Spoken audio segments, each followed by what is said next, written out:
Hello and welcome to the One Life Church devotional series. If you're joining us for the very first time today and you decide to read 2 chapters a day with us, you will cover the entire Bible in 20 months. Now I'm standing in one of our walk-in closets, and the decisions that we make in this room, this inner chamber that no one sees, very few people ever get to this spot when they come to our home. The decisions that are made here shape how we live out there and how we present it out there, which is exactly the same with the rest of our life, isn't it? The decisions that are made in here shape how we're seen out there. We live really from the inside out. So if there's turmoil on the inside, there's turmoil on the outside. If there's strife on the inside, it eventually comes out. And so the chapters today are about what's going on the inside. And Moses is a very complicated fellow. He's vexed by all sorts of things. And in chapter 4, he has got all sorts of objections as to why he shouldn't be God's mouthpiece.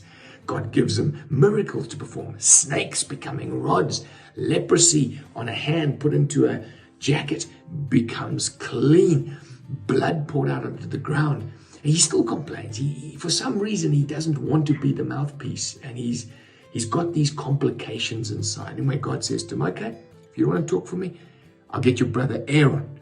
He will represent you. I'll talk to you. You tell him what to say. So Aaron and Moses present themselves in chapter 5 to the people of Israel who are captive in Egypt and convince them that they should go and represent them before Pharaoh. So that happens. Moses, Aaron before Pharaoh. And they're saying to Pharaoh, let the people go. Now Pharaoh, he's a businessman. He's got millions of people working for him. He doesn't want them to go and worship in a desert somewhere and risk the chance of losing them. So he gets angry and he calls them lazy, and he starts to beat the Israelites, and the slave foremen start to beat the captains of the Israeli workforce, and they get pretty bleak with Moses. So Moses' greatest fear comes to pass. He's not wanted by Pharaoh. He's not wanted by his people. The whole mission looks like it's in tatters. And that's how chapter 5 ends. But I'd like to take us to chapter 4. Moses on his way to address the Israelites in Egypt. And it says he was at a lodging place on the way. I can imagine him swinging in a hammock, watering his donkeys and his camels. And at the very next verse says, and God was about to kill him. That's a very disturbing verse, because we know that God is not schizophrenic. He doesn't love Moses one day and then change his mind the next. But there was something very wrong with the household of Moses. You see, Moses was an Israelite, and he should have put his family through circumcision.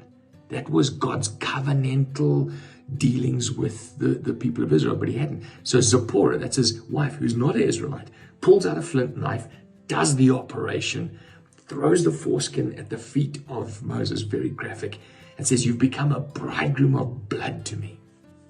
You might say, well, God, what does all that mean? What's the typology? What do we get from that seriously bizarre little altercation with Moses and his family at a lodging place? Well, Paul put some light on it in Romans chapter 2 when he speaks about circumcision. He says, and circumcision is circumcision of the heart by the Spirit, not by the written code. Such a person's praise is not from other people, but from God. So he's saying, okay, now Christians, circumcision is no longer an outward physical thing that needs to be done on God's people, on his church. It's not that.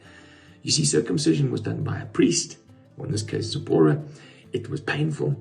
It was an indelible mark, made it very obvious. And it was a very intimate dealing that the men of the people of God had with God. And Paul's saying, no longer necessary, because circumcision is different now. It's by the Spirit, not by a priest. It's of the heart, not on the male body. It's of the heart. So the Spirit gets into your heart, but he leaves an indelible mark. It's painful sometimes.